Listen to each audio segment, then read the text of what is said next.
Thank you, Madam Speaker. Madam Speaker, I rise to move that the Finance Bill, National Assembly Bill number 19 of 2025, be now read a second time.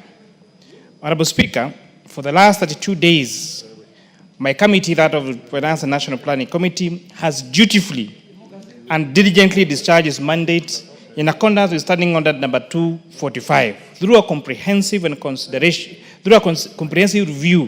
and a consideration of the Finance Bill of 2025. Honorable Speaker, these men and women have had to work even during weekends and holidays, usually from 9 a.m. all through midnight, every single day, traversing 20 different counties of this great republic to ensure that this House has a comprehensive report on this bill. Honorable Speaker, the task now rests with this House to dutifully deliberate on the committee's report and the proposed tax measures with a view to ensuring that this country has a prudent balance between revenue mobilization and expenditure obligations. It is our collective responsibility to ensure that the bill supports sustainable economic growth while remaining responsive to the needs of the people. Honorable Speaker, unlike previous finance bills presented to this House, the Finance Bill of 2025 is not merely a revenue-raising tool, but a vital policy-making instrument that is reforming the broader tax landscape. Its central focus is to enhance tax revenue collection through strategic administrative reforms and improve taxpayer compliance, rather than by introducing new taxes. The bill proposes the simplification of existing tax laws to make them clearer, more predictable, and accessible to all taxpayers.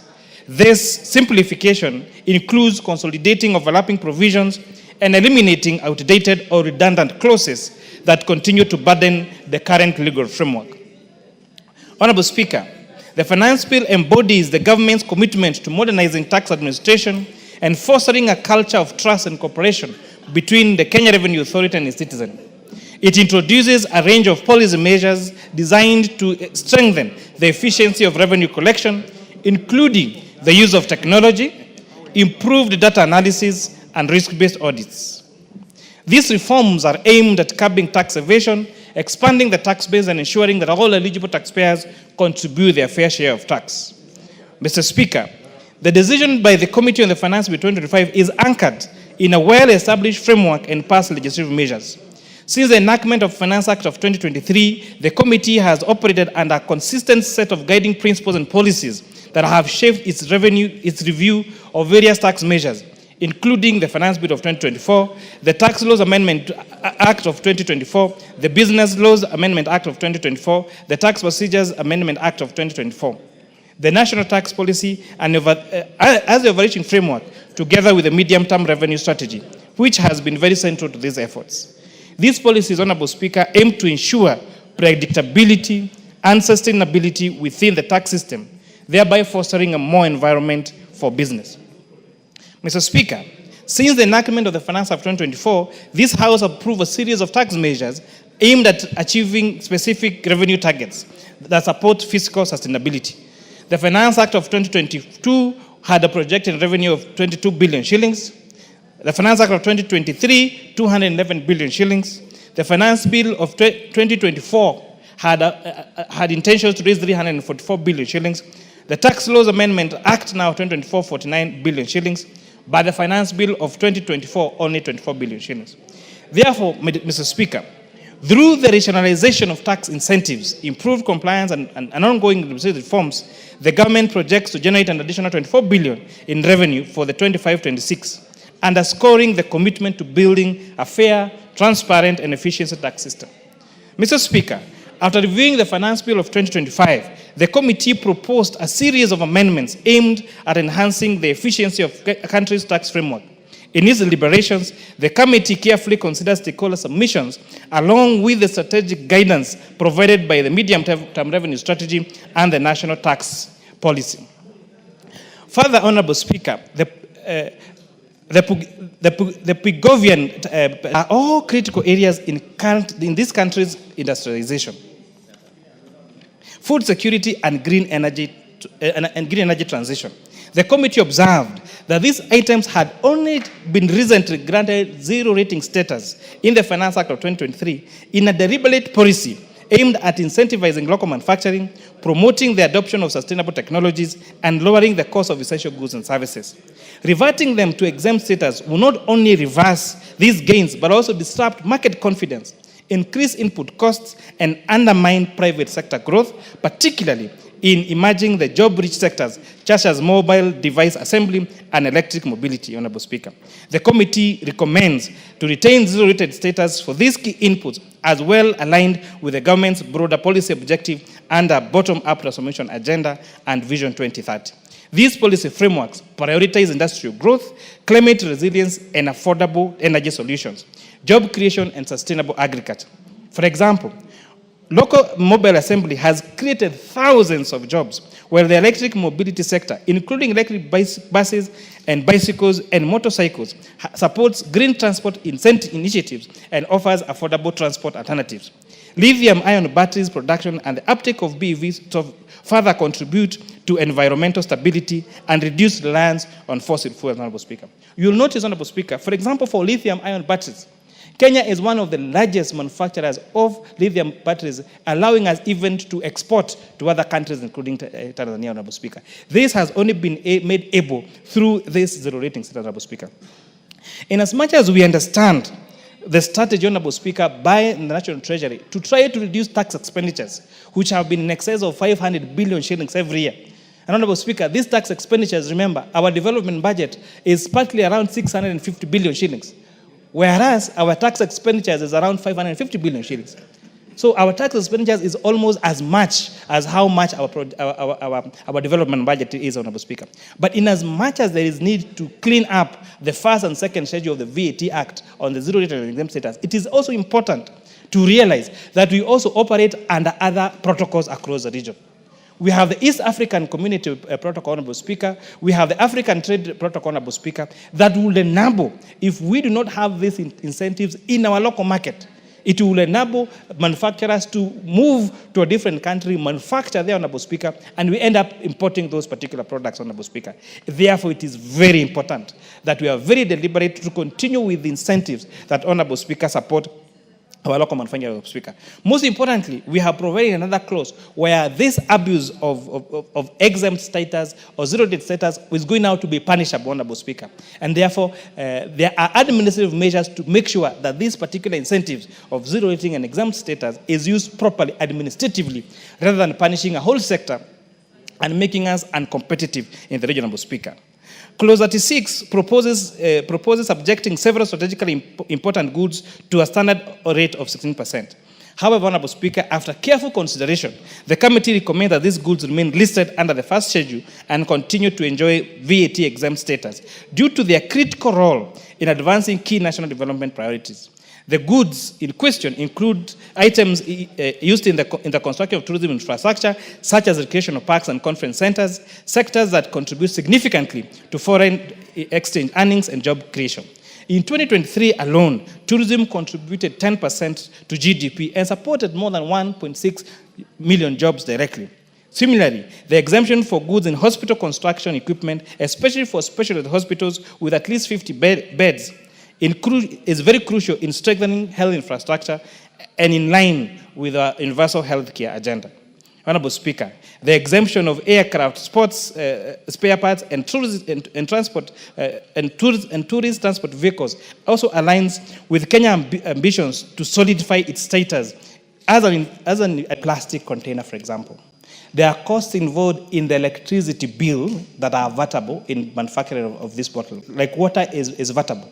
So that means that when it is zero, if this product was zero-rated, then the manufacturer is allowed to claim the amount of tax they spent on their inputs. Whereas in exempt, although there is no tax, there is no VAT in an exempt product, however, they are not allowed to claim the amount of tax they spent in inputting, as an input, Honorable Speaker, in manufacturing of that particular item.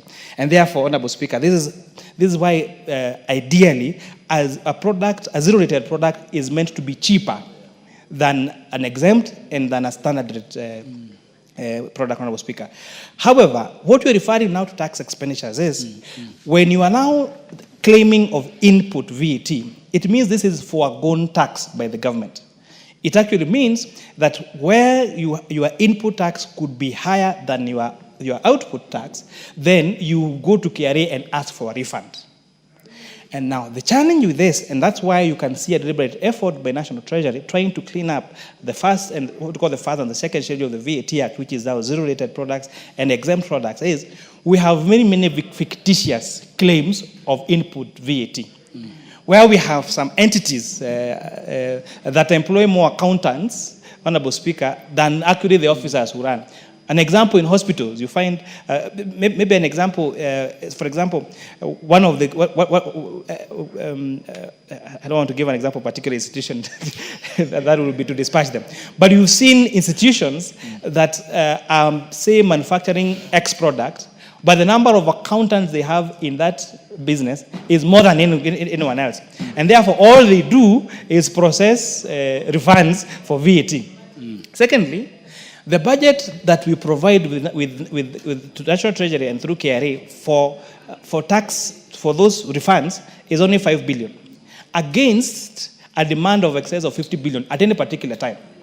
And therefore, that also creates a loophole, because how do you determine who gets paid, who gets refunded when, Honorable Speaker? And therefore, the ideal situation in future could be for the products that we must protect is probably introduce a lower VAT rate of maybe around 2% or 3% or 4%, so that we remove this issue of zero rating, Honorable Speaker. However, this bill has provided now for a recourse where KRA is able to satisfy itself that a particular entity is misusing this particular product as supposed to be zero rate or exempt, Honorable Speaker, then there is a penalty for it. A very good example, Honorable Speaker, one of the debates that we've had, even with you as a member of our committee, has been the zero rating of transportation of sugar, of sugarcane in sugar bacteria. So although that is a very huge cost to those particular areas, now the question has been, when you zero rate, now you allow them to claim that fuel, for example, they use on the tractor, how do you verify that fuel was actually used for the transportation of sugarcane?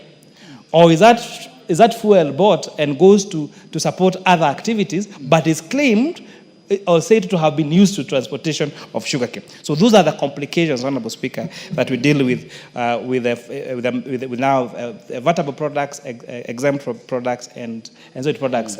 And that is what now accounts to tax expenditures. And I hope I've been able to explain to you, Honorable Speaker. So Clause 52, Honorable Speaker, is proposing to grant Kenya Revenue Authority, and this is very important, broad access to personal data for tax compliance purposes, including trade secrets and confidential customer information. The committee thoroughly scrutinized this provision, and after extensive public engagement and consultation with stakeholders, we found that this proposal fails to meet the constitutional standard set under Article 31C and D of the Constitution of Kenya, which guarantee the right to privacy. The committee also noted that Data Protection Act, particularly Section 51, sets out clear and limited grounds under which access to personal data may be exempted from certain protections. Furthermore, Section 60 of the Tax Procedures Act already provides the commissioner or an authorized officer with sufficient powers to obtain necessary information for tax administration, subject to court-issued warrant. These safeguards strike a balance between tax enforcement and protection of individual, Honorable Speaker. As you check, if you check, Honorable Speaker, the Tax Procedures, the Tax Procedures Act, it expressly provides and gives power to Kenya Revenue Authority to require a business to integrate with their system. And they can even, through a court order, access any information they want from a taxpayer, Honorable Speaker. However, we provided for, through the Tax Procedures Act that we amended in December, Honorable Speaker, to exempt the following two from access by KRA: trade secrets, A, and B, private and personal data. So by deleting this proposal, by deleting now, because the current Tax Procedures Act, to almost read verbatim, I don't have the act here, but I can try to remember what it says. The commissioner shall not require the taxpayer to provide information relating to A, trade secrets, B, private and personal data. So by this proposal to delete that shall not require KRA to provide that particular data, Honorable Speaker, it actually means that KRA can access all private and personal data, and include even trade secrets, Honorable Speaker. There are some institutions that have a recipe for some beverages that are said should never be shared with members of the public. Now, what happens if you give access to such particular data, Honorable Speaker? So we feel that there is sufficient provision in the Tax Procedures Act on access to data, and we do not need to expressly provide for absolute access to trade secrets and private and personal data held by taxpayers, Honorable Speaker. Honorable Speaker, in the view of existing legal framework and of concerns by the Kenyans, the committee concluded that proposed amendment is both unnecessary and potentially unconstitutional. The committee has remained consistent on this matter in previous finance-related measures brought before this House. Moreover, Honorable Speaker, this decision aligns with the global best practices, including the General Data Protection Regulation, GDPR, a landmark policy, privacy law that took effect in European Union in May 2018.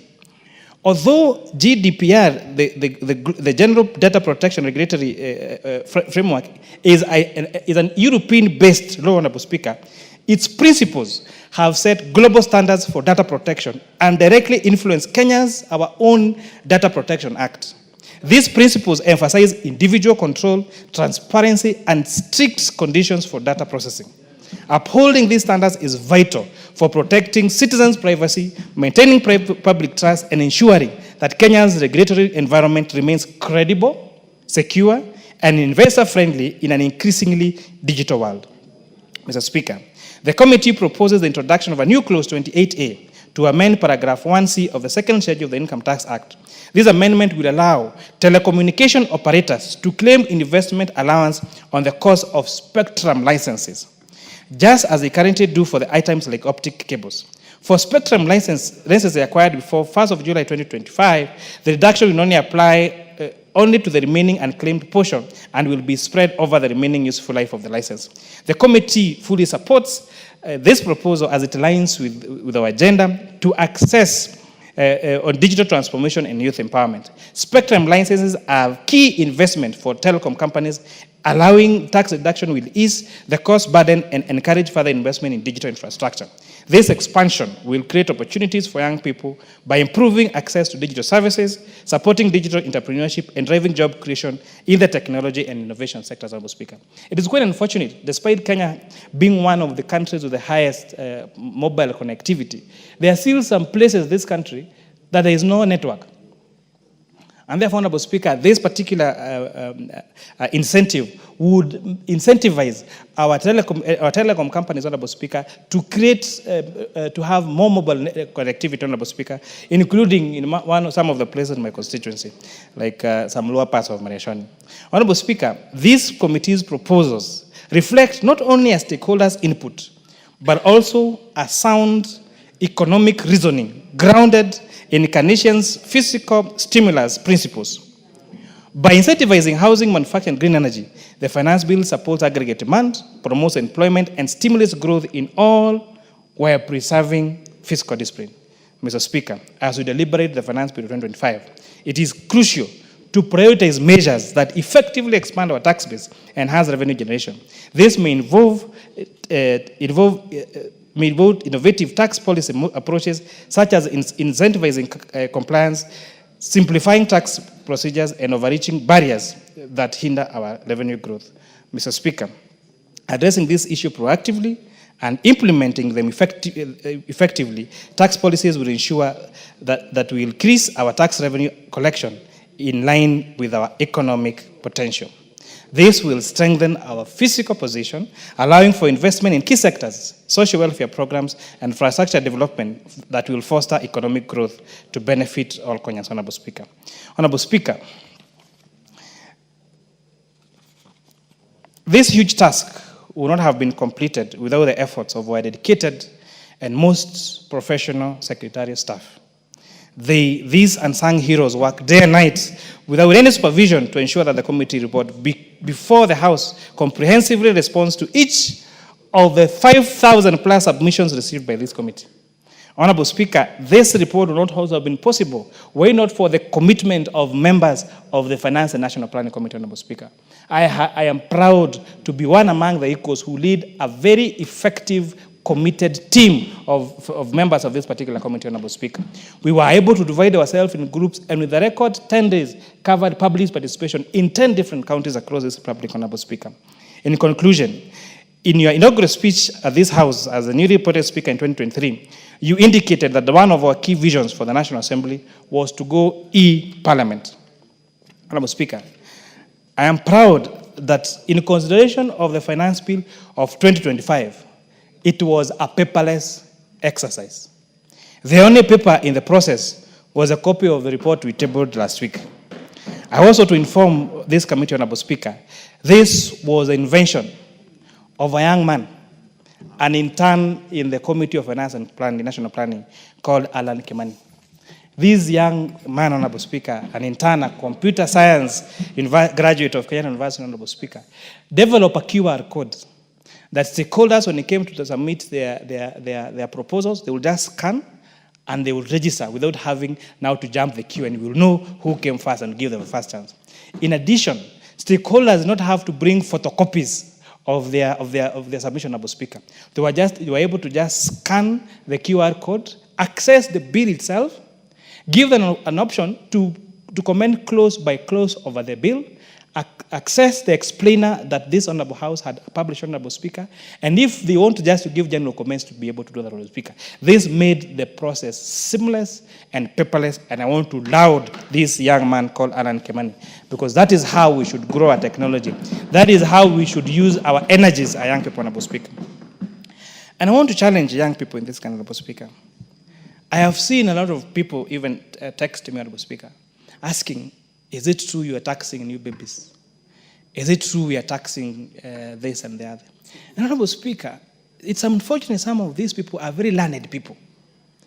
And this public finance, this is the finance bill, and even the explainer are publicly available documents.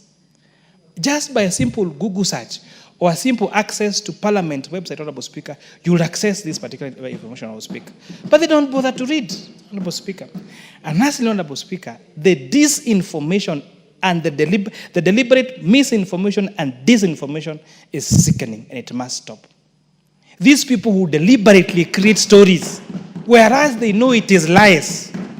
You are saying there is tax for new babies, and you know for sure there's nothing like that. They should be ashamed, and they should use their knowledge for better purposes, Honorable Speaker. With that, I beg to move, and I request the Honorable CPA Julius Ruto, the MP for Great Member of Keses, to second. The Honorable CPA Julius Ruto. Thank you. Thank you so much, Mr. Speaker. And I think the leader of majority is confirming that the committee is well professionalized, and that is why the report goes beyond any reproach.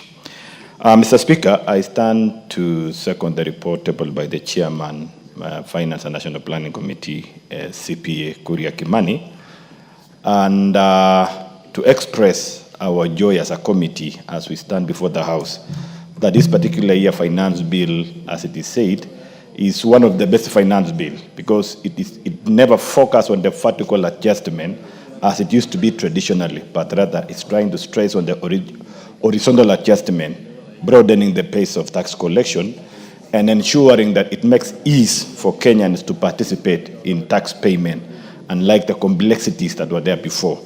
Most of the tax acts that are in existence add a lot of duplications and complexities in terms of redundancy of some laws in it. Remember, technology has changed the business world, and most of the issues that have gone technology could bring a lot of issues in trying to complicate and duplicate what could otherwise be obtained technically than to be done through the paperwork as it used to be before, especially filing of tax returns. And this particular finance bill, Mr. Speaker, serves to adjust those ones. Again, we need to remember that this particular Honorable House, recently we passed what we call tax laws, tax policy, which has never been there before. And if you look at the flow of this particular finance bill, it's trying to respond to the requirements of the tax policy that is trying to encourage the business world in a manner that is so predictable, so that business people can be able to plan their business knowing that the tax regimes that are in place can accommodate a certain given period, and they can plan their profitability well, they can plan their strategies well. Mr. Speaker, looking at this particular finance bill proposals, I want to allow so much the Cabinet Secretary for National Treasury, because most of the issues, as I have said, is trying also to mitigate the challenges that for quite some time we've never foreseen as a country. The issue of tax expenditure, as we've said.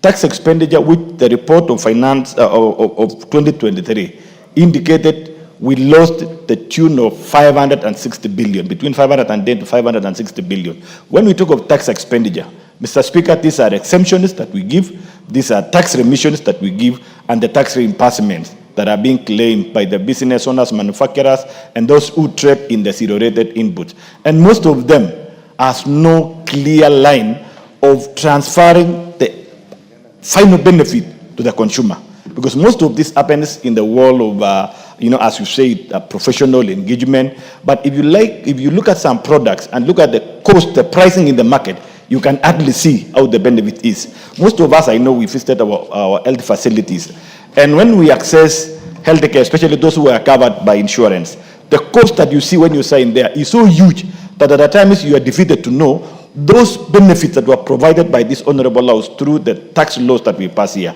how does it come to be to the consumer? And those are the issues that we want to minimize, so that in future we stop increasing taxes, but rather we collect enough from available tools and finance our budget accordingly. Another issue, Mr. Speaker, that we must also look at it is that this country, we have enough sufficient laws that can support our collection.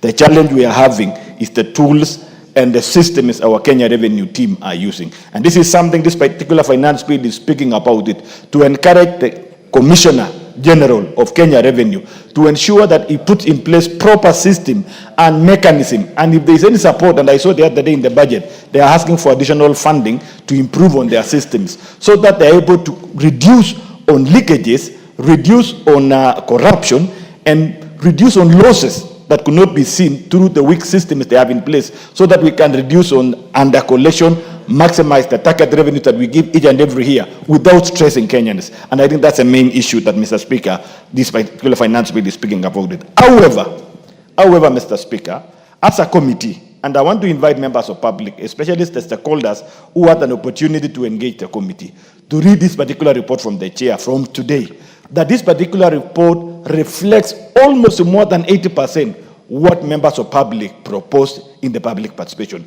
More than 80%, if you look at it from the VAT, from the excise duty, from the income tax. And this is the area that we want to ask members of public, before they react on a proposal tabled by the Cabinet Secretary, they need to give time their own house, National Assembly, because through the procedure of National Assembly, where the laws are made, and where Constitution of Kenya, Article 118, has guided this honorable house to seek the views of Kenyans before they legislate on any bill before them. This is a good example that has onboarded this one. That is why most of the clauses, like clause number 28, and remember, Mr. Speaker, it is just 2 years, or not more than 2 years, where we passed a law, a finance act, where we zero-rated most of the locally manufactured items that are needed by Kenyans, especially issues like phones, in response to climate change mitigation steps that are this country and any other country in the world that we are adopting to address the challenges brought by climate change, that we passed a law to give leeway for these ones. And this proposal was seeking to take out that particular advantage that was given to the manufacturing concerns. Mr. Speaker, the committee, in listening to the members of public, decided to protect that and to protect that particular, and deleted that particular proposals. There is another critical issue that the chair said, the issue of data protection. Whereas Kenya Revenue are trying to give justification as to why they are facing challenges, but there are enough laws, if you look at it, under Section 51 of the Data Protection Act, that gives some limited as opportunities or grounds of which Commissioner General, and even Section 60 of Tax Procedures Act, it has given some limited powers to the Commissioner General to go beyond some limits to obtain the information they need, especially during assessment or in-depth audit when they are carrying out on their taxpayer. But giving a blanket leeway for them to access personal data became so insecurity. I mean, it's a question of insecurity. And most members of public are worried about this one. And so to the committee, we decided to stay out this particular clause. Until and when Kenya Revenue can prove that they have any other limitations beyond what the law has provided. Mr. Speaker, the other issue that is coming out is the issue on SEP, that is the taxes or levied on, that is clause 6 of this particular bill. Clause 6 of this particular bill, where it's trying to address the issue of significant economic presence tax. The last Finance Act gave a limitations of 5 million as a threshold. However, it came out to be clear that these particular practitioners in this particular world or space of business, most of them are not within the boundaries of the Republic. And you are aware that non-residents doesn't file taxes. So the proposal to eliminate this particular threshold was a welcome, because so that everybody who derives income within the boundaries of Kenya would be able to pay tax despite the limits of whatever income they can derive in this particular republic. So, Mr. Speaker, I stand to support this particular bill and to call on Kenyans that for once they need to be patient and consume the right message that has been tabled in the House. I saw the other day the cabinet secretary in a public forum somewhere where a Kenyan was asking him, it is said, or there is a proposal that the VAT rate will be increased from 16% to 18%. For sure, of all the 52 clauses, nowhere is mentioning about adjusting the VAT rate. But look at the information that is moving around there. All the information that is distorted outside there, that is meant to incite Kenyans by some few quarters, some people who are enemies of economic progress. We need to call out on them, but again to ask Kenyans to be of good spirit and of goodwill, and let them follow the procedures of the National Assembly and the reports that are at the table here, the bills that are at the table here. They can obtain them through the space, the website of the Parliament, or they can even request through our table office, and they can get even through their representatives or the members of Parliament who might not, they can access this information so that they can deliberate on these critical bills and give the value they deserve input in these particular bills. With that, Mr. Speaker, I second the bill. Thank you. Order, honorable members. Honorable members, I now propose the question that the Finance Bill, National Assembly Bill number 19 of 2025, be now read a second time. The Majority Leader.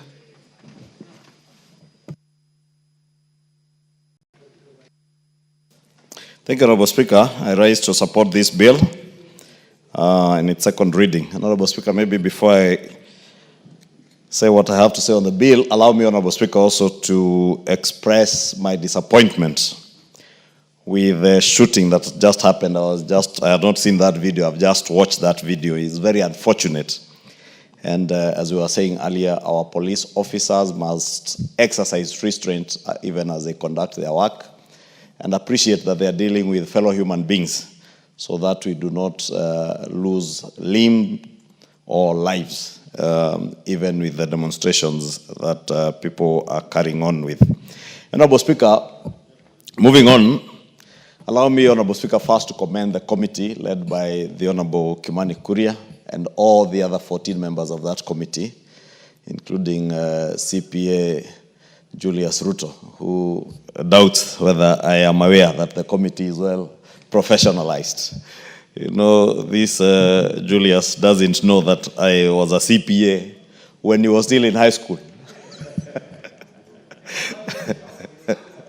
Yes, I qualified as a CPA when Julius was still in high school, and I think the chair of the committee must have been in primary school. In 1999, Honorable Speaker, that's when I qualified as a CPA.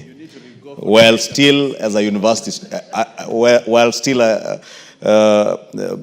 studying as a university student, I was a fully qualified CPA long before I graduated from the University of Nairobi. Honorable Speaker, a lot has been said of this bill by the chair, and therefore we will not delve onto issues that will sound repetitive. But it's important, Honorable Speaker, to highlight just a few things because, Honorable Speaker, over the last 2 years, the finance bill in this country has been christened as a bill that is there to punish Kenyans, to punish them with what has been called overtaxation, Honorable Speaker, and make Kenyans poorer. And when I listened to the chair move, I couldn't resist recalling the events of June last year, and actually from April of last year, the campaign that was there of disinformation and misinformation. Honorable Speaker, you remember again in April this year, the same campaign began. And the chair has alluded to it that a lot of negativity has been spread about the finance bill. And there are many Kenyans out there who believe that the finance bill is a tool to punish them or a tool to make them poorer. But Honorable Speaker, allow me to just point out that the finance bill also serves as a tool to improve the lives of the people and not necessarily to punish them. And I'll just highlight a few things, Honorable Speaker, beginning with some of the provisions that have been alluded to on the Income Tax Act, Honorable Speaker. For those who have cared to look at this report, because again, as the chair has said, very many people rush to comment on the finance bill without even having read what is contained in that finance bill, or even seeking to get help from those who have read it to be able to interpret what is provided for. Honorable Speaker, if you look at the Income Tax Act, for instance, there is a proposal to increase the tax-free cash benefit, or what are per diems that are paid to employees, both in the private and public sector, from 2,000 shillings to 10,000 shillings per night. Therefore, Honorable Speaker, for those of you who enjoy per diems when you work out of your station, including members of parliament, you are only allowed a tax-free amount of up to 2,000 shillings. Now you can enjoy a tax-free per diem of up to 10,000 shillings. Meaning if you're out of your station for 30 days and you are paid 300,000 shillings, that will be tax-free, Honorable Speaker, is a direct benefit to employees and workers in our country. Remember, Honorable Speaker, in our 2024 bill, which was demonized with disinformation, there was a proposal which we later passed in December. But Kenyans, again, because they never paid attention, never got to know that also touching on non-cash benefits. I've spoken about cash benefits. Non-cash benefits. For instance, there are many people who are working in factories, in industrial area, who get non-cash benefits, probably in allowance, things like lunch, which is a non-cash benefit, or free transport, and you are taxed for it. And we had elevated that, Honorable Speaker, last year from 36,000 shillings to 60,000 shillings. That now non-cash benefits you enjoy up to 60,000 shillings, which is equivalent to about 5,000 shillings. If your employer is facilitating you with the company transport or company lunch, up to 5,000 shillings a month is tax-free. Per diem, up to 300,000 shillings or 10,000 shillings a day is tax-free. Honorable Speaker, moving on again on the Income Tax Act, there's a tax relief that has been introduced on mortgage interest on residential home construction. Again, Honorable Speaker, in our 2024 bill, we had a tax deduction that we moved on interest that you pay on purchase of a house from 300,000, and we upped that to 360,000 shillings.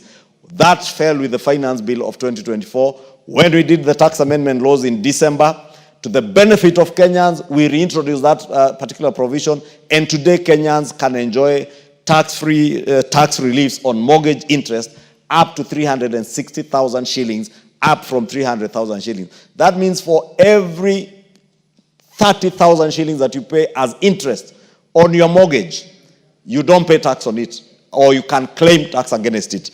And I can see the Honorable Kwenya nodding because I know he's enjoying a mortgage that he is paying heavily from the National Assembly.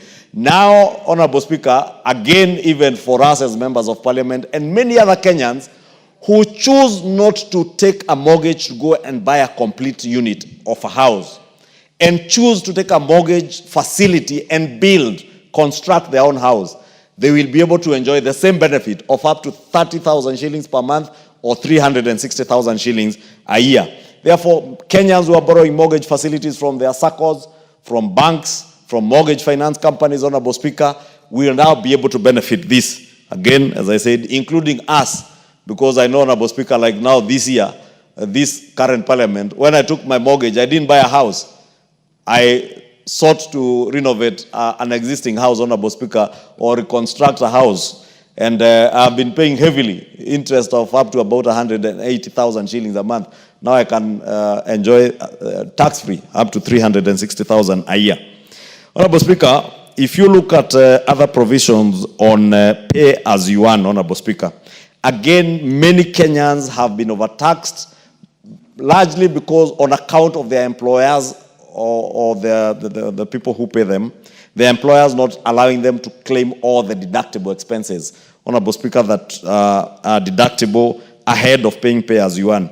And now this bill, Honorable Speaker, can't remember in one of the clauses, is making it now mandatory for employers to apply correctly all the deductions that may occasion such overtaxation, and therefore employees will not end up requesting or looking for tax refunds from KRA, because many of them have to wait until when they are doing their tax returns at the end of June or in the course of June to be able to claim tax refunds. Now that will be checked, Honorable Speaker, with now this particular provision that allows all deductions and exemptions and tax reliefs that previously were not being claimed to be now be claimed ahead of paying your pay as you earn. This also, Honorable Speaker, will ease the tax burden not only on Kenyans but also reduce the workload on Kenyans. Honorable Speaker, another important aspect is advanced pricing agreements that are contained in this particular bill relating to multinationals and that are operating in the country or have permanent establishments in Kenya, and in their pricing transactions between them and related entities, that you can now have an advanced pricing agreement between a multinational and its subsidiary, if that multinational is operating in Kenya, to create certainty, Honorable Speaker. And this CPAs here will tell you one of the cardinal principles of taxation is certainty, so that you know at what pricing levels you'll be able to claim between a parent company or a multinational and its subsidiary here or outside the country. Honorable Speaker, there is also an incentive on the capping of carry. Well, not necessarily an incentive, Honorable Speaker, but you realize many businesses, Honorable Speaker, and I hear the chair alluded to it, are allowed to carry on their losses. When you make a loss, or 1 year, 2 years, 3 years, up to 5 years, you are allowed to carry forward a loss, set them against your future income, Honorable Speaker, or your future profits, not profits, Honorable Speaker, but taxes. And therefore, the bill had proposed to limit this to a 5-year period, that if you make losses for a period of 5 years, year in, year out, you can continue carrying forward those losses. But at the end of 5 years, then you are stopped, or you are stopped from claiming against your tax obligations any losses that you incur. But as the chair has said, the committee, Honorable Speaker, and it's important because Kenyans were asking last year, do these parliamentarians ever listen to us? And you remember we were accused of not listening. But Honorable Speaker, it is actually Kenyans that were not listening to Parliament. Because last year when the bill came to this House, the chair went through the rigorous process that they have gone through today. Public participation, proposed amendments to the bill, like he is saying today. And I'm saying this because he has just said this particular provision is one of the provisions that elicited a lot of reactions from Kenyans when they came through public participation. And I must commend the committee because they did not just do public participation in Nairobi. They went to other counties. I saw from their report, I see they went to Kwale, they went to Migori, they went to Nandi, they went to Busia, Trans Nzoia, and Mombasa counties, Kilifi, and that which they were doing in Nairobi. And across all these counties, part of the provisions that elicited a lot of reactions from Kenyans was that particular provision to stop Kenyans from carrying forward losses. The committee, in cognizance of the issues that were raised by Kenyans, again, like last year, is proposing that we amend and allow that period on application to be carried forward beyond the 5 years. Therefore, if you have a business that you set up today, you make losses for 5 years, and the 6th year, you think you still qualify to claim against your future tax obligations, on application to the Cabinet Secretary in charge of the National Treasury, you will be allowed for a further period of 5 years, Honorable Speaker. That, again, is to check the abuse of that process, because there are people who make money, make profits, but continue claiming or using tax avoidance measures to claim their losses into perpetuity, Honorable Speaker.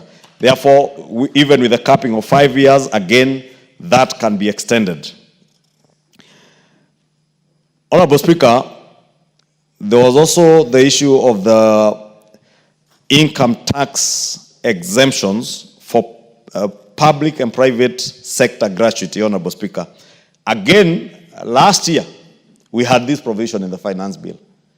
When Kenyans say, don't amend, reject, it was rejected.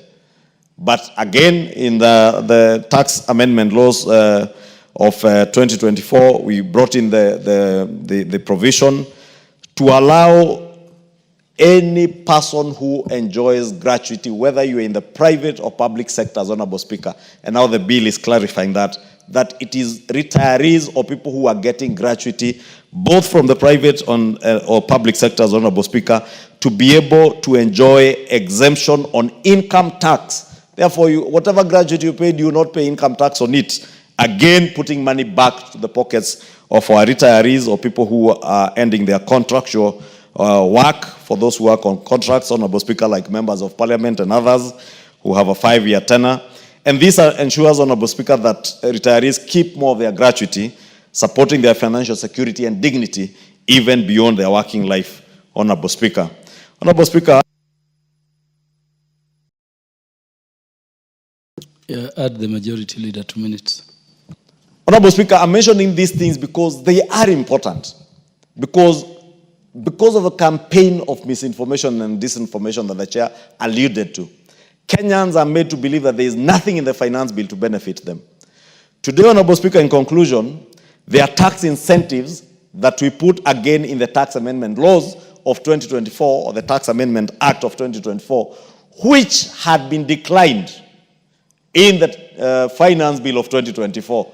Again, because of the campaign of misinformation, Kenyans did not know that these are incentives that were coming to help them to create jobs for our young people, Honorable Speaker.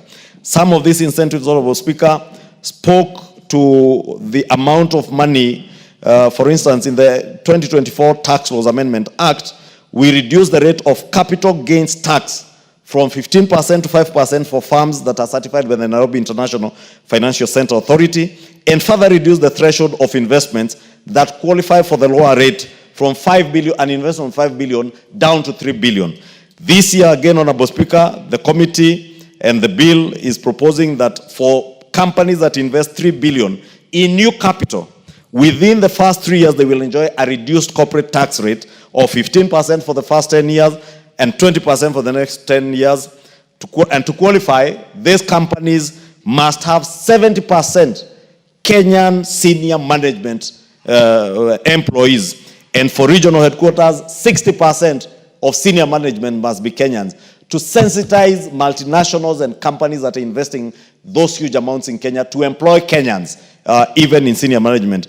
Also, Honorable Speaker, for startups that are certified by the Nairobi International Financial Center Authority, they will benefit from a lower tax rate of 15% for the first 3 years and 20% for the next 4 years to support their earlier growth. This, again, as I said, is to support the growth of new industry, new investments that will create jobs for our young Kenyans, Honorable Speaker.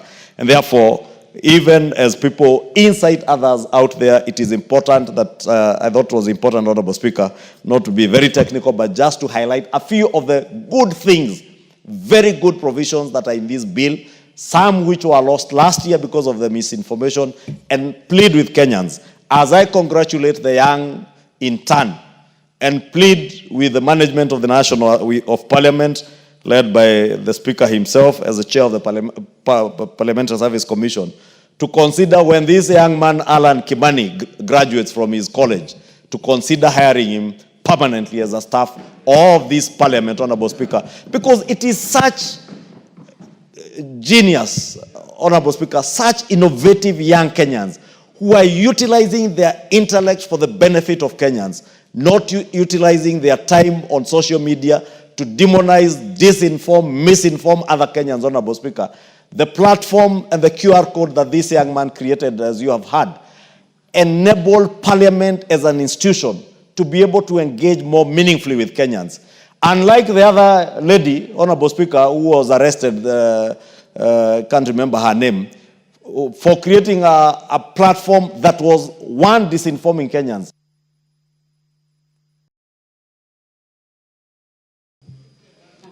Add him 1 minute.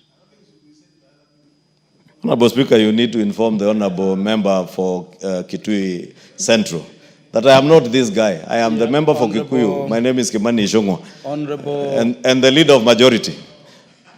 More senior than Kalonzo Musyoka today. Honorable Speaker,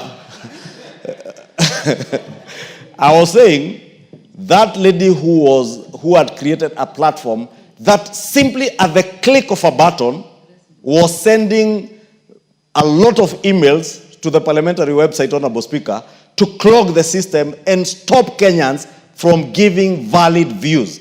I must congratulate Mr. Alan Kimani, a young Kenyan, very innovative and a genius. And I plead with the Parliamentary Service Commission at the right time to consider him. So that those who are fond of praising young people in this country and stratifying them into generations, like Makali Mulu's party leader, to know that it is the intellect of such young people that you need to harp on. Because some of those people, even praising those young people and stratifying them into generations, don't have children in the generations that they keep talking about in political rallies. They don't even understand or comprehend the kind of intellect that these young people have that are helping Kenya. Yeah, the Honorable David Mboni. Thank you very much, Honorable Speaker. And I wish Honorable Kimani Ichung'wah should stick to the issues of finance bill instead of bringing issues of politics to a very important. David Mboni. Yes, Speaker. I'm the one running the House. Can you make your contribution? Okay, thank you very much, Honorable Speaker. As a member of Finance Committee, I associate myself to the finance bill and the amendments which are raised, which have been proposed by the Finance Committee. Mr. Speaker, people mistake Finance Committee as a document which is aimed at raising revenue. But Finance Bill, it has three components. One, to raise revenue to finance the budget. Two, to introduce incentives to target sectors to attract investment. And number three, to give tax reliefs to income earners so that their incomes can be increased. Mr. Speaker, the current finance bill which we are discussing is one of the fairest since the last parliament. The last two finance bills were aimed at raising over 200 billion each. This one is only targeting to raise 24 billion shillings, which is quite fair to the economy. Mr. Speaker, this bill proposes a comprehensive tax reforms aimed at improving efficiency and fairness in tax system. Key among them is to overhaul tax incentives, which has traditionally favored few sectors in the economy. Mr. Speaker, if you look at what has been happening, some sectors have been really favored to the extent that we already have state capture in this country. But I will really talk about it later. The bill proposes to align this intensity by limiting VAT rating strictly to exports and exceptions only to essential and unprocessed goods. The bill proposes to introduce incentives to priority areas like tea and coffee sectors. Mr. Speaker, foreign direct investment in this country has really been very low compared to our neighbors. 2023, our foreign direct investment, which came to this country, was 710 billion US dollars. Compared to Uganda, which had 2.5 billion. No, Kenya had 750 million US dollars. Uganda had 2.3 billion. Tanzania had 1.5 billion. Now, Kenyan economy is a very big economy to get such a foreign direct investment. And this bill is trying to encourage foreign direct investment through Nairobi International Finance Center. Now, this is what the bill is proposing, that anybody who is investing 3 billion and above will get tax relief of 50% corporate tax for 10 years, and 20% or in the next 20 years. This is a very good thing because it will attract people who want to come and invest in this country, and the country will be able to create jobs and incomes, and therefore economic growth. Mr. Speaker, looking at the bill is proposing tax relief on retirement benefits, which include gratuity and pension. Mr. Speaker, the people who are earning pension and gratuity, they are the people who are really served this country. And they are the people who have actually spent a lot of time, and giving them a relief on their pensions and gratuity is going to increase their disposable income, and therefore help them to live a better life. It is also proposed to increase tax-free per diem from 2,000 to 10,000. Mr. Speaker, basically, if the current situation is that if you're earning 2,000 per diem, that is tax-free. Anything above 2,000, you are supposed to pay as you earn, because that one is treated as an income. But the bill is proposing this provision to move to 10,000. Above 10,000, you are supposed to pay income tax. Mr. Speaker, the bill is proposing major cleanups in VAT, whereby they are proposing several items from zero rating to exempt. This includes supplies to pharmaceuticals, transportation of sugarcane, supply of electric bicycles, among others. Mr. Speaker, the effect of this is that we are likely to see prices of these products going up because manufacturers and suppliers are likely to transfer that cost to the final consumer. However, this is actually aimed at reducing tax expenditure. Tax expenditure in this country has been very high. 2023 tax expenditure was 510 billion shillings, of which 332 billion was VAT refunds. Mr. Speaker, when you look at our deficit, currently it's around 925 billion. Now, if you remove 510, for example, then our deficit is going to be lower than what we expect. But tax incentives are also very important. Tax expenditure are also very important because they are also incentives to manufacturers and investors who will come to invest in this country.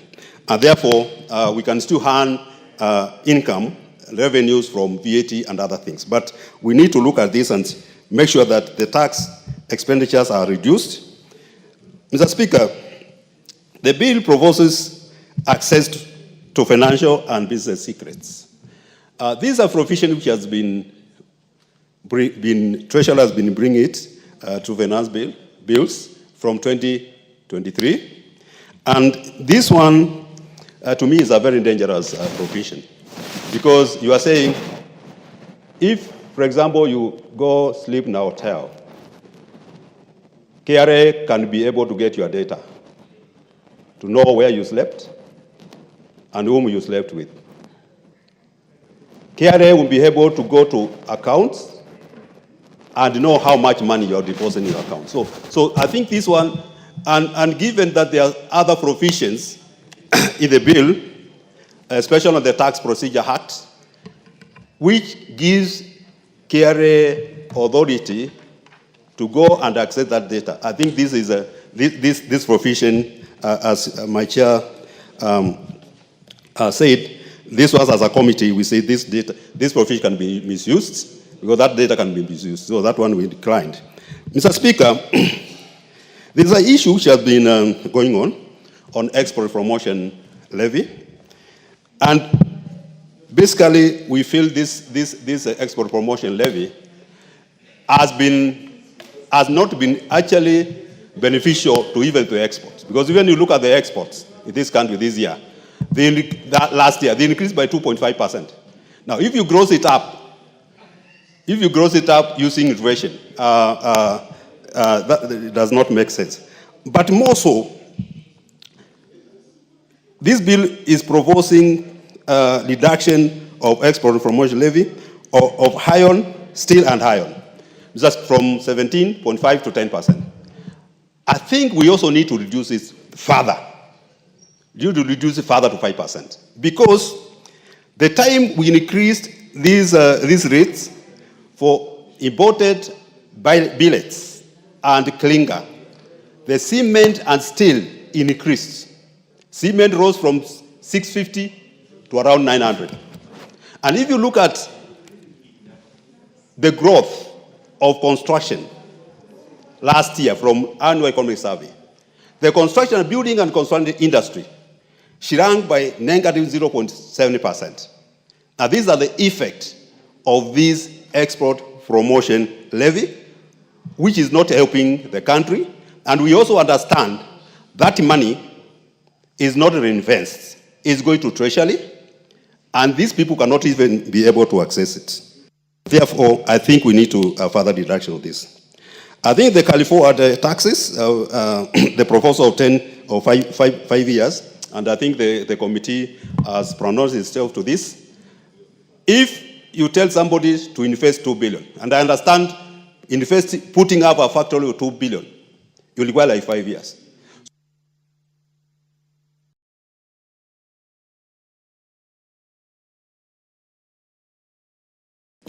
The Honorable John Kiarie. He's in the house.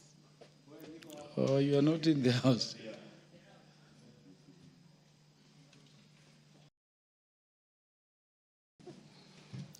Honorable Speaker, I thank you. And allow me, Mr. Speaker, to before contributing to this bill to say that the events in the streets of Nairobi this afternoon were tragic.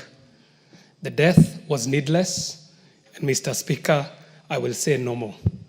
Mr. Speaker, on the onset, I would like to thank the Committee on Finance and congratulate the Honorable Kimani Kuria and all the esteemed members of this committee, those who have burnt the midnight oil, Mr. Speaker, to present to us a finance bill that is generally agreeable and mostly favorable to the people of Kenya.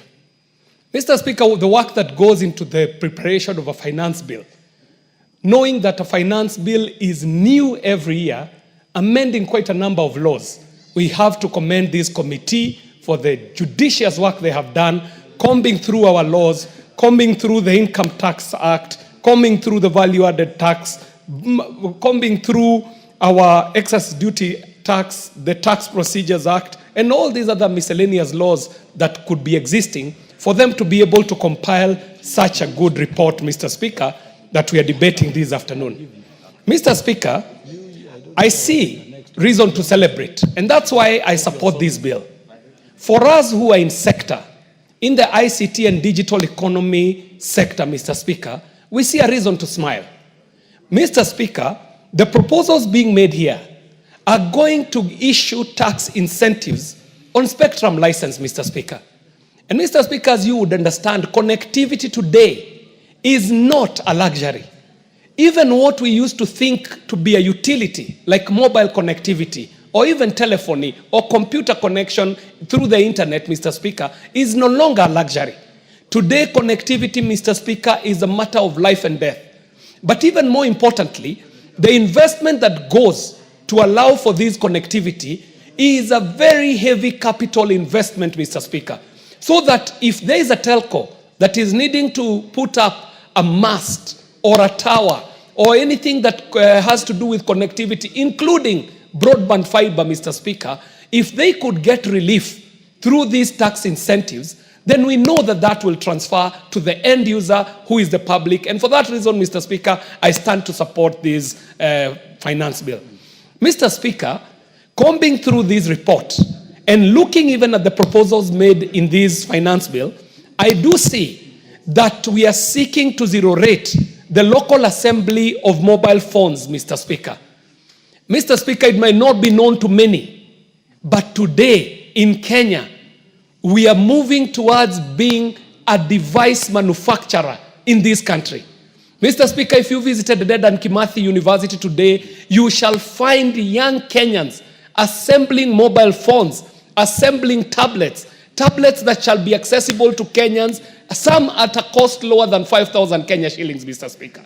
So when this finance bill zero rates the local assembly of mobile phones, Mr. Speaker, not only are we increasing the accessibility to these devices, Mr. Speaker, but we're connecting our country further and growing the digital and creative economy by availing affordable gadgets to the hands of local content creators and even the developers who are developing apps, Mr. Speaker. Some of the young people who are doing an amazing job coding solutions for country, Mr. Speaker, stand to benefit from this finance bill if we do agree as a House to zero rate the local assembly of mobile phones, Mr. Speaker. And I can assure you that just by that one act of zero rating the local assembly, we are going to drastically lower the cost of mobile phones that shall be assembled in this country, Mr. Speaker. Mr. Speaker, I see this finance bill proposing that we zero rate the local assembly of electric motorcycles, of bicycles that are electric, and buses, Mr. Speaker. Mr. Speaker, you know we are not a producer of oil. We do not have oil wells in this country. The oil we depend on for fuel, Mr. Speaker, is imported at a premium, Mr. Speaker, at a time when we really need to secure our foreign exchange, Mr. Speaker. Then if we would move towards this drive of electric vehicles, Mr. Speaker, as a country, we are able to produce power unlimited. It is in this country that we are able to produce green power from geothermal. We are able to produce power from hydroelectricity, Mr. Speaker. And so electric vehicles are a solution for today and into the future for this country, Mr. Speaker. And I must commend the committee for the judicious work they have done and listening to Kenyans and hearing some of these extremely innovative and progressive ideas like zero rating our local assembly of electric motor vehicles, motorcycles, bicycles, and buses, Mr. Speaker. Mr. Speaker, I did take note as the chairman was moving on the proposal in the committee report where they are seeking to delete Clause 52. Clause 52 says that Section 59A of the Tax Procedures Act is amended by deleting subsection 1B. Mr. Speaker, I want to support the committee's move in their report to delete this Clause 52, Mr. Speaker. And there's good reason for it. This Clause 52 is seeking to delete from our laws a provision that is to be found, and in our bill here, it's in page 458, on the data management and reporting system. Mr. Speaker, as our laws stand today, they provide that the commissioner may establish a data management reporting system for the submission of electronic documents, including detailed transactional data retaining to these documents. And in 1B, our laws provide that the commissioner shall not require a person to integrate or share data relating to 1, trade secrets, and B, private or personal data held on behalf of customers or collected in the course of business. Mr. Speaker, there are two reasons why I would support the committee to be able to delete this clause 52. One is the fact that even if they succeeded in going in this direction, they might not be able to raise the taxes that they are seeking to raise by allowing the commissioner to be able to require a person to integrate or share their data relating to trade secrets or private or personal data that is held on behalf of customers or collected in the course of business. Mr. Speaker, I was part of the formulation of a very important act of Parliament, Mr. Speaker, the Kenya Privacy and Data Protection Act. Mr. Speaker, I have to report to this House that Kenya's data law is lauded across the globe as one of the most robust data protection laws that is in existence, Mr. Speaker. I heard the chairperson, Finance, talking about GDPR. GDPR, yes, is a standard setter. It is the data law in the European Union. However, Mr. Speaker, I dare say that the Kenya Privacy and Data Protection Law is even better than GDPR, to the sense that when we were crafting the law, we were able to look and do a search and spin across the world and see how data laws were sitting in other jurisdictions, and then integrate the nuances of the Kenyan situation. And that is how we were able to come up with such a robust law in the name of Kenya Privacy and Data Protection Laws.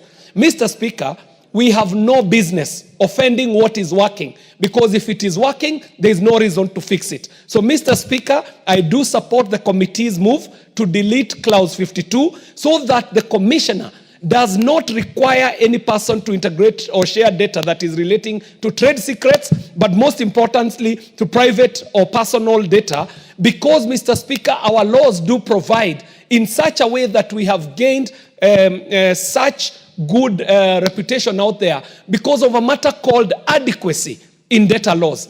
Our laws are considered to be adequate. And by diluting our laws, Mr. Speaker, we shall run the risk of running into adequacy problems with our data laws. And as such, Mr. Speaker, I do believe that the move towards allowing the commissioner to be able to access private data shall be faulting our laws, and also shall be a move that shall not benefit in terms of tax collection. Mr. Speaker, with those many remarks, I want to support this finance bill and recommend that any Kenyan who has any issue with this to first get the facts, because the disinformation is rife, the misinformation and the malinformation is out there.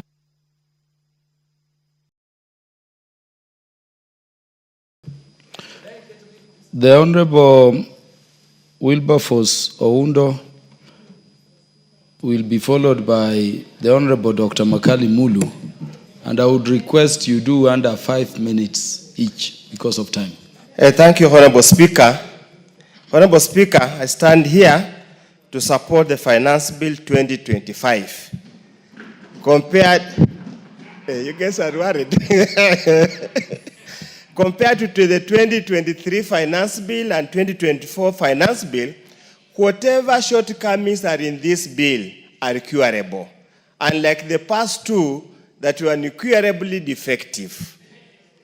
Honorable Speaker, as we stand here today, what we have that is published as due for debate is the finance bill here. The report of the committee is only material at the committee of the whole House. That's the point when this finance bill can be amended. And I want Kenyans to be very clear in their mind that what we are discussing here today, it is what has been published. The report of the committee, based on the results of public participation, will only be of material effect during the committee of the whole House when a bill read published can be amended. Honorable Speaker, I have perused through the report of the committee, and I must say the boys and the young guys of last year, 2024, have forced us as parliamentarians to start now listening. The previous years, we were impervious, we were immune to common mwananchi's views. But because of the event of June 2025, now the hubris is dropped. We have humbled ourselves. we can purport and pretend to listen, and I hope whatever we have listened will find its way through the committee of the whole House as we amend to make matters clearer and good for us. Honorable Speaker, allow me to go through a few issues that have been placed here. Honorable Speaker. What is out of order, Majority Leader? And remember, Honorable Undo has barely 2 minutes to conclude. Yes, Honorable Speaker, because the kind of unpalatable things he's saying about the House is not true. Because he is aware, as a member of Parliament, that last year the committee listened to people and brought amendments, Honorable Speaker, and as a certain that. And you know, it is such careless talk by leaders, Honorable Speaker, that incites Kenyans. Honorable Speaker, I would beg that Honorable Udo says that, withdraws and apologizes to the House, because he cannot say that, knowing very well the process that that bill underwent last year, the same process this bill has undergone this year, Honorable Speaker. I beg that he withdraws and apologizes to the House. Honorable Undo, allow me to continue, Honorable Speaker. Is very right to make the presentation immediately. Allow me to continue if there will be time. Honorable Undo, continue.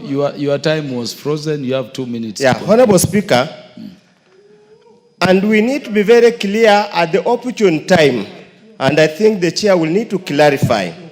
When you look under clause 26 of the bill that is published here, and I need to be Kenyans to be very clear and listen clearly. The incentives or the waiver of income tax on gratuity and pension payments, Honorable Speaker, and the Kenyans must listen, it applies, it reads in the leading paragraph and substituting the following new paragraph. A, payment of gratuity. That presupposes, that means gratuity both in the public sector and in the private sector. My time has been eaten, Speaker, I will have to add me. Honorable Speaker, thirdly, secondly, Honorable Speaker, other allowances paid under public pension scheme. The constructive word here is public pension scheme. And I hope the chair is listening, needs to clarify, because what he has said, what he has purported to say is that all pension schemes, but the constructive words used in this bill is public pension schemes, which we need to be very, very clear so that we avoid that misconception outside there. Honorable Speaker, as I wind up, because my time has been stolen, but I hope I will be added a half a second to complete. Honorable Speaker, the bill under clause 36 proposes to exempt very critical ingredients, raw materials in the manufacturing sector. Honorable Speaker, add him 1 minute to conclude that point. Including raw materials for manufacture in Kenya for manufacturing medicaments as approved from time to time by the Cabinet Secretary. I just hope and pray that the committee of the whole House will carry the amendments that they propose so that we remove exempt, we take them back to zero rating. Honorable Speaker, I attended a meeting with the Kenya Private Sector Alliance and the Kenya Manufacturing Association. One of the greatest challenges was an unpredictable and ever-changing tax environment. I hope we'll now have an element of consistency so that Kenyans can be sure that if I invest today, this is what I expect the way going forward. Honorable Speaker, thank you for the opportunity, but since time is up, I can't respond to Majority Leader. Probably when I have more time, I will be able to explain to him what I meant, but luckily enough, there hasn't been much objection to the current finance bill, so you can compare last year and this year. Honorable Makali Mulu. Yeah, thank you so much, Honorable Speaker. Honorable Speaker would have wanted to say very good things about the bill under the title preliminaries. But with the time you have given me now, you'll excuse me. But I just want to say one thing. I want to salute the majority bench, led by Honorable Kimani Chungwa, Honorable Mbaya, and Honorable Wako. You know, Honorable Speaker, when I look at you, I see leadership. Look at what is happening to our side. We have empty seats. I don't think this is what we want to do. We have said we have no minority leadership, and you keep on telling us we have minority leadership. Such an important bill be not debated by this side, led by the leadership, is a shame to this House. My 3 points. You had 15 minutes to debate, Honorable Kimani. Our leader would have taken 15 minutes. I have 5 minutes, but I'll do justice to this bill. Honorable Speaker, the issue of tax, zero rating, tax exempt, is a very critical issue, Honorable Speaker. And even though the chairman of the committee has tried to get some things back to the zero rating, on his own words, he did say, we have fictitious claims. And my own research has shown almost tax refunds about 400 billion. Out of that, almost 50% fictitious claims. How I wish we come up with a methodology to ensure that we don't provide these manufacturers an opportunity to hire smart accountants to make more money other than doing the actual job. The second point, Honorable Speaker, I want to appreciate the issue of this personal data and trade secrets data. The committee has done justice to make sure that that doesn't appear in our laws, because it's adequately covered by the Constitution. The third point, Honorable Speaker, is the issue of this aircraft taxation, Honorable Speaker. If I remember well, this is the third time the Treasury has been proposing that we impose some tax on aircraft spare parts. And the argument has always been that if we do that, we will make the operational expenses higher, and that will make the issue of ticketing also, the price of tickets going up. The question I'm asking is, how come every year we get this proposal coming in the finance bill? Could it be, Honorable Speaker, that we could be, some people could be enjoying monopoly, and as a result of that, then Treasury wants to sort out that issue, and we keep on blocking them? How I wish the Chair of Finance Committee could take time and sit with the Treasury and find out why year in, year out, we get this proposal coming to the tax bill. The last thing I want to do, Honorable Speaker, is to give areas which I think we can improve. And Honorable Speaker, is unfortunate, a PhD in economics is given 3 minutes, CPAK is being given 10, 15 minutes. But let's continue. Honorable Speaker, these are my recommendations, 3 recommendations. Honorable Speaker, if we want to get to be right on this journey, we must do, first, number 1, we must broaden the tax base. So we must think about how do we broaden the tax base. The second thing, Honorable Speaker, we must seal any tax leakages in terms of collection. Number 3, Honorable Speaker, we must have a predictable, what we call predictable tax regime in this country. So that if I'm investing in Kenya, I can ask myself for the next 10 years, how will the tax regime look like? And the last thing, Honorable Speaker, because I've read the report, there is a proposal, a very good proposal coming from the think tanks, that we need to review our pay rate bands. That is good for the country, and I think we need to take it seriously as a House and encourage our people. As I conclude, Honorable Speaker, the Chair of Finance must realize this. Honorable Mbadi read a budget of deficit of 923. We approved a budget deficit of 876 as a budget committee. The difference of 47 billion, we must be told where it will come from. I hope it will not be coming from additional taxation. Thank you, Honorable Speaker. The Honorable Irene Mayaka will be followed by the Honorable Julius Meli and the Honorable Basil. 3 minutes each. Thank you, Honorable Speaker. Thank you for giving me this opportunity to also give my support to Finance Bill 2025. And Honorable Speaker, from the onset, I just want to thank the committee for doing a very fantastic job, Honorable Speaker. And Honorable Speaker, one of the things that has really come out of this particular finance bill is that it is not merely a revenue collecting tool. It is more driven by policy. And I think, Honorable Speaker, this is the way to go. Because as a country, we want to have a tax system that is clearer, that is predictable, and that is accessible. And Honorable Speaker, one thing that we need to also tell the country is that this particular finance bill has been very modest in terms of ensuring that the local mwananchi has not been affected. Honorable Speaker, there are a couple of clauses that I have taken particular interest, and I just want to add my support to them in terms of especially the amendments that have been proposed by the committee. Honorable Speaker, Clause 2 that speaks about exemptions on pension payment, not just for the monthly payment, but also for the lump sum payment. I think this is very welcome, Honorable Speaker, because we operate in a world that revolves around black tax. And for me, Honorable Speaker, enabling our pensioners to not pay taxes on their earnings really does a lot in terms of trickling down to even the people who are dependent on them. The second, Honorable Speaker, is Clause 8 that speaks about incentives to the people who are building stadiums and also the people who support our sports, especially the sponsors. Honorable Speaker, for me, this is very important because it speaks about ensuring that we are nurturing talent. Honorable Speaker, I also just want to also recommend the young man who spoke about e-committee. And I think, Honorable Speaker, as Parliament, this is one direction that we should all take because it helps us to actually save on using paper.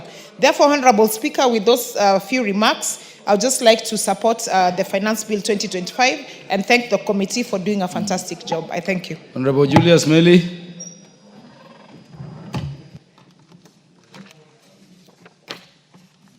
Thank you, Mr. Speaker. Mr. Speaker, I want to thank and congratulate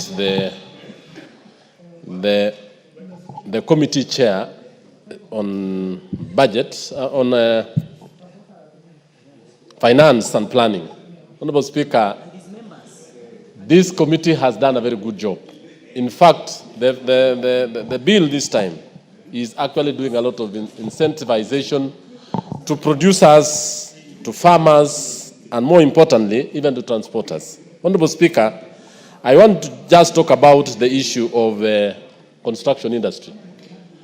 When they actually removed the issue, they reduced the tax export promotion levy from 17 to 10, you'll realize that even the cost of cement, clinker, and even steel will come down.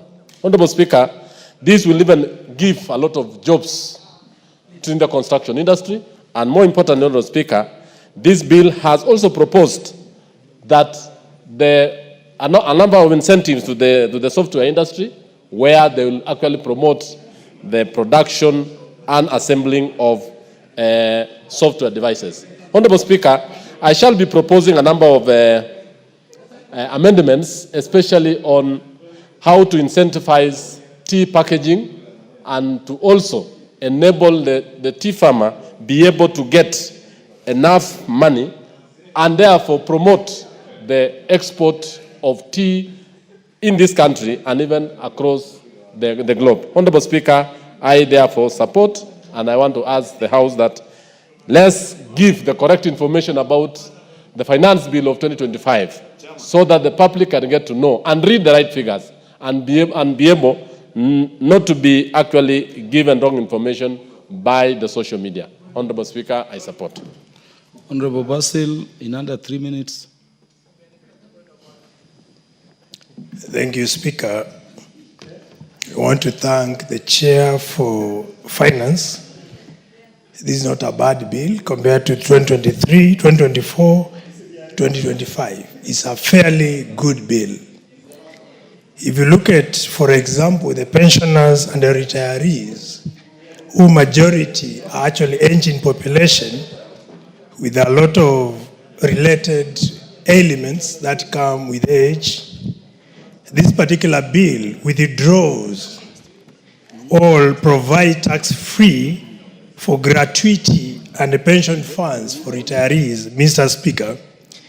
This is going to support pensioners and the retirees, who majority of them are actually grappling with ailing, with the age-related element, which I think once you reduce or you take away tax for them for gratuity and pension, you are supporting them, Mr. Speaker.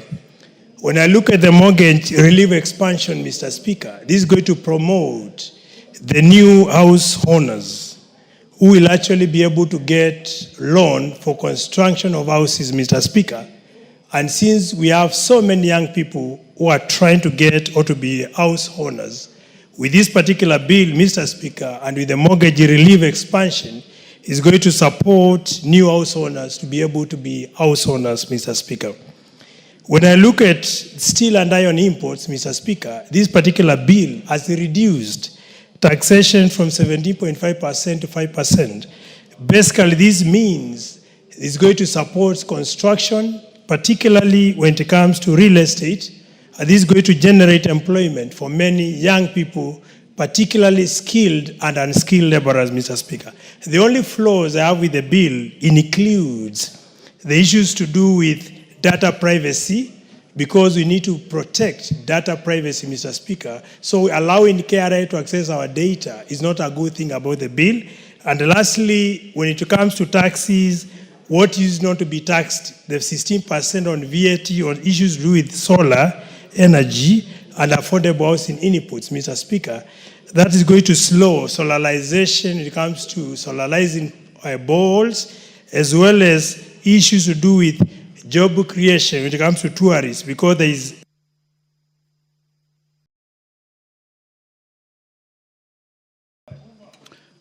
Mover will reply, there being no more interest or contributions.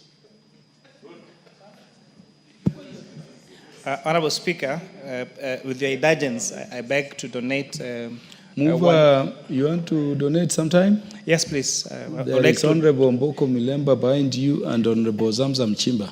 Yes, I would like to donate 1 minute to Honorable Mboka, 1 minute to my comrade Honorable Karemba, and 1 minute to Mheshimiwa Zamzam. Thank you, Honorable Speaker. The last year finance bill, having gotten the kind of receivership it got, was courtesy of partly what the workers did indicate that really drained their pay slips in terms of putting several taxes on the pay slips. But I'm happy for the workers, there's something coming up this time. The mortgage phrase and article that increases and expands the tax-free on mortgage, not only on commercial but also homes, is an advantage to workers. The Kenyanization, the introduction of the clause which indicates that the multinationals which invest in Kenya must have a certain percentage of workers being Kenyans, reminds me of the Kenyanization policy or Africanization policy of 1965, and that is great for the workers. The per diems, in terms of the tax levied on them, expanded to go to 10,000 from 2,000 is an advantage to workers. The pensions and gratuity has been emphasized, and I want to thank that particular proposal. The Honorable Eric Mushangi. Thank you, Honorable Speaker. The Finance Bill 2025, Honorable Speaker, is a very good document done by the Finance Committee, and it proposes no new taxes. The only proposal in it is expanding the tax bracket and ensuring that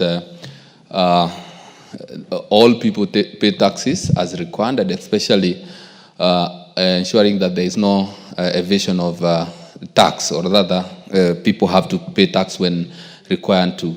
Honorable Speaker, in the Finance Bill 2025, there is exemption of tax from raw materials that are used to make animal feeds. And Honorable Speaker, this is going to help our farmers a big way, especially now the prices of milk are going down. And I believe that by the exemption of taxes for these. The Honorable Zamzam. Asante Mheshimiwa Spika, na mimi kwa wepesi niweze kusema naweza kupongeza hii finance bill mara hii. Wakenya mlioko kule nje, mambo yamekuwa shwari kabisa. Hakuna tax kwa chakula, hakuna tax kwa chakula cha wanyama. Hii inaonyesha kuwa Wakenya watakuwa na chakula cha kutosha na mifuko yao haitoteswa tena. Mheshimiwa Speaker, nimeangalia wameintroduce pia Nairobi Financial Center Authority, ambayo wawekezaji wameruhusiwa kuja kuwekeza Kenya. Tunakumbuka Wakenya wengi waliweza kupoteza makampuni wakati ule wa nyuma. Sasa wataweza kuwekeza kutengeneza hapa na makampuni na vijana watapata ajira. Mheshimiwa Spika, Mheshimiwa Spika, wazee wetu walikuwa wakitaksiwa zamani katika pesa zao za malipo ya uzeheni. Sasa hizi zimetolewa kabisa. Hii ni bill ambayo Wakenya wote na waomba tuweze kuisupport. Kenya iende mbele na waliokuwa na kwepa kulipa ushuru, nyote mlipa ushuru ili Kenya iweze kwenda mbele. Asante sana Mheshimiwa Spika. Mover to conclude. Thank you very much, Honorable Speaker. Thank you, honorable members who have contributed to this discussion. I would just like to respond to two particular matters, one raised by the Honorable Oudo. The clause 26 that's amending paragraph 53 of the first schedule of the Income Tax Act. If you read now that schedule, Honorable Speaker, it says that provided that this exemption shall only apply to payment of gratuity or other allowance paid in public schemes. So we are deleting that particular paragraph and replacing it with the word only gratuity. So which means that this gratuity will be even those gratuity that are not in public pension schemes, not just those that are in private schemes, not only those in public schemes, Honorable Speaker. Second, Honorable Speaker, there is a matter that you'll see amendments, Honorable Speaker, tomorrow when you're doing the committee of the whole House on tea packaging. Honorable Speaker, for a very long time, our farmers, our coffee and tea farmers have been getting very low returns for one reason, that there has not been able to have a good framework to allow value addition for our tea and for our coffee. You know, we have the best tea in the country. It is harvested. It is put in a sack, taken to Dubai or Sri Lanka. They do value addition there and come back to this particular country at almost 1,000 times more the particular cost of that particular tea, Honorable Speaker. Now we are proposing a range of exemption, Honorable Speaker, to packaging materials for these particular teas, so that when this tea is being exported to this country, Honorable Speaker, it is exported in good packaging, Honorable Speaker, and gets to have a good value. Then that way, Honorable Speaker, we give a good return to our farmers, Honorable Speaker. It's quite a pity that the farmers that spend many years of growing this tea, of maintaining it, get the least, whereas brokers and people who just take it, export it, and bring it back, Honorable Speaker, get to make a lot of money, Honorable Speaker. In addition, Honorable Speaker, I am happy and unhappy about several amendments that I have seen, Honorable Speaker, on East African community tariffs, Honorable Speaker.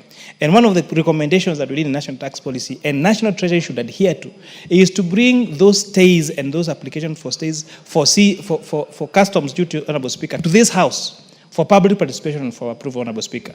One of the things I have liked is that they introduce import duty on imported teas, Honorable Speaker, and therefore that will make our tea more competitive in our market, Honorable Speaker. But I have also introduced some other rates, Honorable Speaker, that may disadvantage some of our local industry, Honorable Speaker, and it's therefore important that you oversight them and make sure that those customs CET rates, Honorable Speaker, come through this House for approval and go through public participation, Honorable Speaker. Again, I would like to correct the view that was raised by my good friend, Honorable Oudo. Last year we did an extensive public participation, and he knows for sure. The report that we tabled in this House had a very good bill, Honorable Speaker. The same proposals that we tabled in this House in our report are the same he voted for in the 4 laws that we passed in this Honorable Speaker, which means they were just a photocopy, a pick and take of what we had done in the finance bill in our final report. And therefore it's important that we put clarity, Honorable Speaker, and call it as it is. I want to thank everyone that supported this particular bill and for your debate, and look forward to making now the amendments in the committee of the House tomorrow. Thank you, Honorable Speaker. Yes, Honorable Chair, I heard Honorable Undo to say, though last year there was good public participation, today it was more intensive and more extensive. And that is what he was saying. And you'd agree, Chair, this year there is even a QR code. So everybody anywhere, including Kenyans out of jurisdiction, can communicate. I didn't hear Honorable Undo to say there wasn't adequate public participation last year. And he confirms. Honorable members, unlike the other house, this is a decision and action house. And let me thank you for engaging up to this time so that we can make a decision. The question on this particular bill shall be put in future. Tomorrow or any other day, the House Business Committee will schedule it to be transacted again.